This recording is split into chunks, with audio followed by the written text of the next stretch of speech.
Thank you, House Chair. Let us remind the FF+ about the following. In January 2016, Sean Tangasha, who was 29 years old, and Samuel Keka, who was 35 years old and working as casual laborers in farming Parys, were killed by a group of white farmers. Their only sin was demanding that their employer, Ulot Vesech, must pay them their salaries. Again, in October 2016, two white farmers, Willem Ostensen and Theo Jackson, appeared in court for forcing a black person, Victor Mlotshwa, into a coffin because they alleged that he was trespassing on their land. I wonder which land is yours in South Africa. In January this year, Mark Scott Crossley was arrested in Pretoria. Last year, Scott Crossley attacked a wildlife center worker and smashed his cell phone before running him over twice with a vehicle. There was no single statement from you, Freedom Front Plus.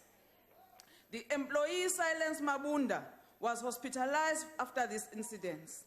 In 2004, Scott Crossley was convicted of masterminding the premeditated murder of farm worker by throwing him to lions. There was no Freedom Front again. He was sentenced to life, but this was commuted to 5-year sentence after the Supreme Court of Appeal.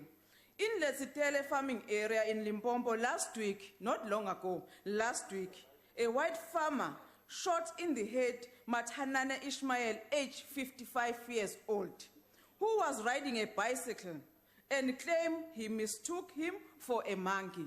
What is that? No EFF+. There are few examples of a very widespread phenomenon of racial abuse and killing of black people, black workers in particular by white farmers. Last year, a Danish filmmaker, Tom Henman, released a documentary named Bitter Grapes, which explores the working condition of farm workers in South Africa. The film depicts instances of long and exploitative of workers allegedly in violation of labor laws, unlawfully and exploitation without protection, terrible living conditions and unofficial use of DOP system, an apartheid area arrangement in which workers are paid in alcohol rather than money. There is no EFF+ again. These cases receive no attention from Freedom Front Plus, AfriForum, and other right-wing groups because abuse and killing of black people is normal and accepted in a right-wing circles. We must not be fooled here. Secondly, South Africa has a serious problem of crime, and it was recently reported that on average, 9 people are killed in Cape Flats every day. But the EFF+ wants us to highlight the murder of a few white people. Order, honorable members.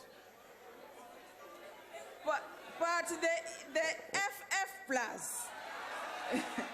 want to highlight the murder of a few white people regrettable as above the rest. The fact-checking website Africa Check has previously established white makes up 1.8% of total murder victims in South Africa, while forming 8.85% of the total population. It is often assumed that only white farmers are targeted in attacks, but this is not the case. It is black people who have to endure the violence of poverty every day, hour of the existence in township because they do not have land. Your time is now expired. Thank you.